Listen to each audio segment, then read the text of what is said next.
Hi everyone, Az here from HeelvsBabyface, and I'm actually wearing two layers. I've got this t-shirt on here, and then underneath it I've got this compression top, which I've got a bunch of these.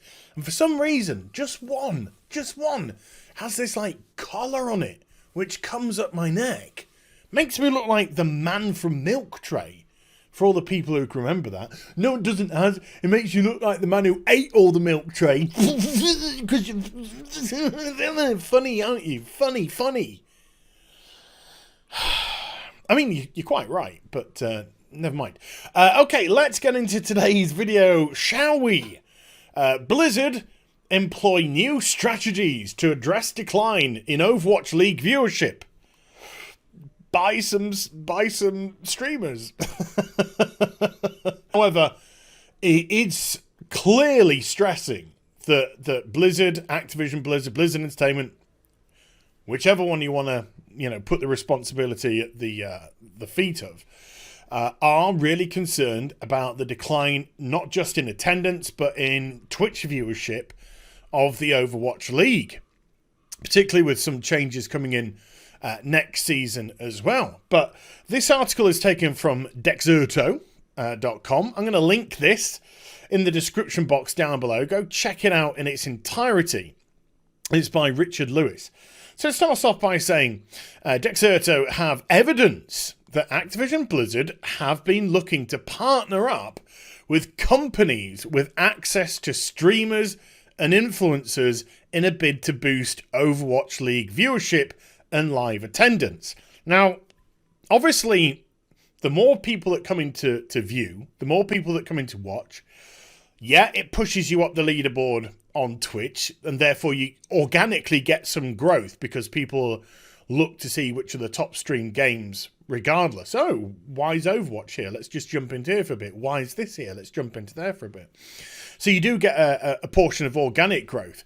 But when you're using like streamers and influencers, when you're paying people off, then you get a very artificial growth. Now, we saw that with Apex Legends being a classic example. They set up to have top streamers, Shroud, Dr. Disrespect, paid them off to stream Apex Legends. It came out, great game. I had a lot of fun playing the game. Loads of people had a lot of fun playing the game. But very quickly, after those streamers' contracts kind of ran out and they drifted on back to other things, Apex Legends just started to sink down the leaderboard of Twitch, and now it's substantially down compared to what it used to do. It's like on a 10th or 15th, maybe more, of the viewership that it got. So when you're doing something for a specific period of time, so let's say with this, the Overwatch League tournament, this is something which goes on for a finite period. It's not an ongoing thing that they're trying to do. Then you're artificially inflating your numbers. You're making it look as if it's more popular than it truly is. You're kind of lying to sponsors, really, aren't you? You're kind of fudging it for sponsors. Well, sponsor company A, B, C, D, E, look at these figures that we've got from the last tournament. It's an exceedingly popular da-da-da-da-da. You should come on board with your product and sponsor us and give us the monies, and then we'll pass a portion of it on to some streamers and stuff, and then they'll just bring their audience. And then, because if the audience goes afterwards, doesn't matter. They're coming there for the tournament itself. Anyway, let's get a little bit deeper, ladies, into this. Several ideas were discussed, including potentially working alongside Streamlabs and Stream Elements, companies which provide tools that streamers use to effectively monetize their streams, amongst other things. The explanation provided for the partnership was that the Overwatch League has been bleeding viewership, and Activision Blizzard wanted to focus on arresting that trend and finding ways to encourage people to attend live matches for the upcoming Homestead season. Encourage people. Well, I mean, this is not a go at the article itself. It's just, you're not encouraging people, though. You're buying, borrowing, renting, whatever you want to put it as, an audience. You're not encouraging them to... the only thing that would be encouraging them to stay would be the product itself and how good the product was. And if people were truly excited or interested in the Overwatch League and what they were seeing on their screens. There's no other real kind of encouragement other than that if you're going to streamers / influencers to try and drag their audiences in, as we have seen from history with things like Shroud, Dr. Disrespect, when you PewDiePie, Soda Poppin', Asmongold, let's just bring all some massive streamers into the foray here. When they go to another product, their audience goes with them.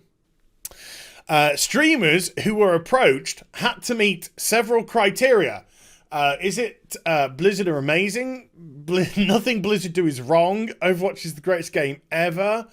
BFA is the greatest WoW expansion there's ever been. Hearthstone did nothing wrong.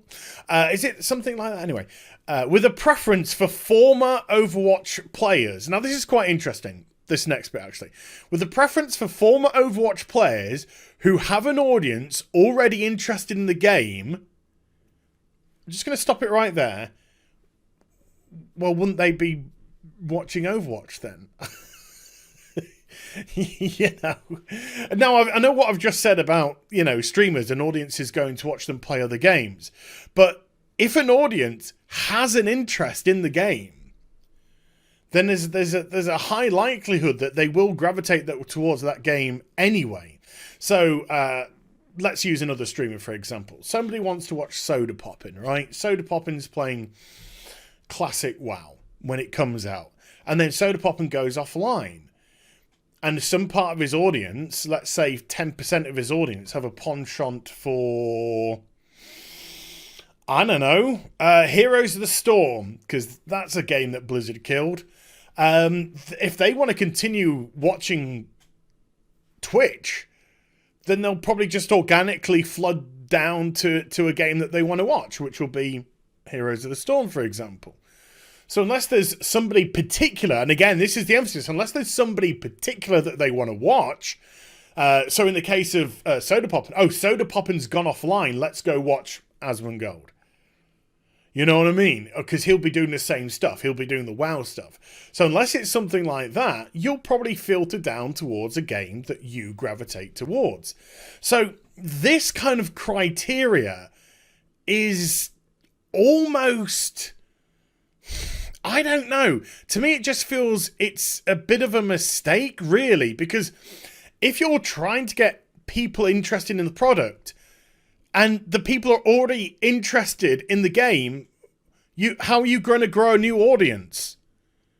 You're trying to target people who have likely been put off by the game for one reason or another, even though they've had a prior interest in it.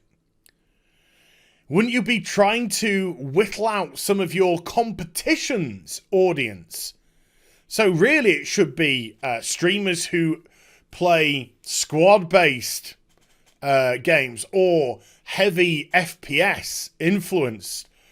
You know, it doesn't really matter what it may be. COD, Apex Legends, Battlefield, whatever. Halo, whatever it may be. You want to be targeting fresh people to come in, not jaded people who have come into your game and probably no longer want to, unless that streamer says, hey folks, today we're going to play Overwatch, or we're going to look at Overwatch today. But, you know, this is just my kind of thoughts on it. Other stipulations were that streamers and influencers had to be brand safe. So they're looking for shills. Just absolute shills who will kiss a dick. That's what they're looking for. That is exactly what they're looking for. A streamer where everything is awesome, where they will bend the knee without question whatsoever, where their personality will be manipulation. That will be their personality. Hey, everyone, today we're going to play Roboblocks or whatever it's called. Roblox, I don't know. Because it's a great game, and not because they've just been paid a big stack of cash to promote that. So, you know, so that's great. Nothing says let's build up an audience by having a manipulative streamer lie to you for cash. Preferably US based so that they are able to attend live matches. Part of the proposal was to combine ticket sales with live meetups with the streamers who promoted the team matches. So, hey, I'm going to stream live from this, and you can come along and you can meet and have a photograph taken with me. This becoming public knowledge has also seemingly coincided with Blizzard looking to use Twitch's bounty system, a new currently limited function where selected streamers can earn additional revenue by driving targeted advertising to their audiences. So if you don't know about the bounty board with Twitch, it's pretty much that. There are literal postings, play this game for X amount of time, discuss it X amount during the stream, promote it. If you fill in all this criteria, you will qualify for the top bracket of coinage or whatever it might be. In the clip, he explains that those... jumped ahead, I got too excited. This would lead to viewership being artificially boosted during league matches. Exactly what I was saying. It would be an artificial boost. It wouldn't be a legitimate boost. It would be a false boost, and it'd be a false narrative that Activision Blizzard could then go to their sponsors with. So they're actually being very dishonest with their sponsors. I'm sure that's going to go down well when things like this come out. A clip from popular Team Liquid Fortnite player Ryan Chaplow, who has nearly 1 million Twitch followers, shows him speaking openly about the posting on the Twitch bounty board for Overwatch. In the clip, he explains that those who agree are given money in exchange for raiding the Overwatch stream. Raiding is a mechanic where you essentially transfer your viewers to another channel to combine audiences.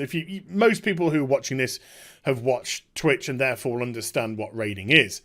At the end of your stream, you must raid the Overwatch channel while Overwatch is live, he said.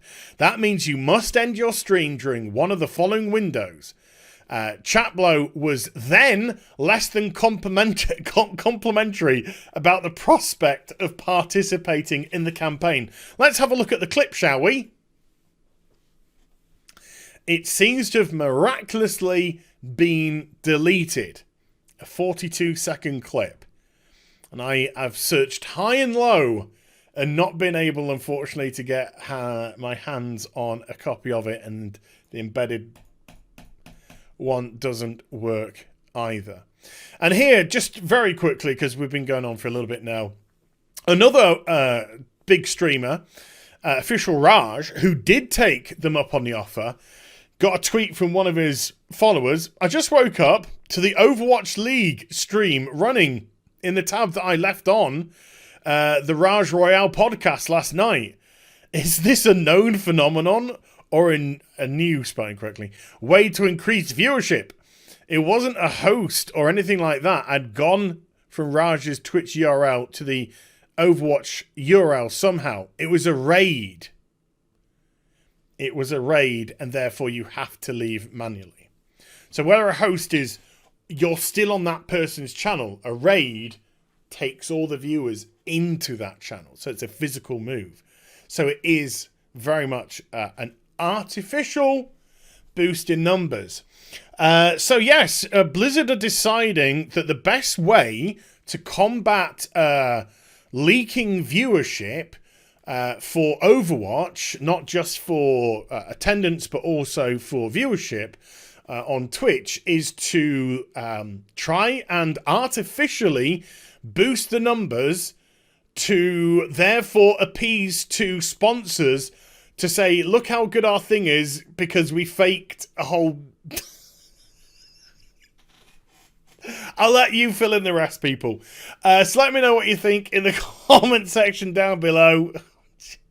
2019's a cracking year for Blizzard, isn't it? Hope you enjoyed the vid. If you did, do give it a thumbs up and also subscribe to the channel. Follow me on social media and Twitch for live streaming. Links are in the description box down below. And I'll be back with some more stuff very soon. You take care. Bye for now.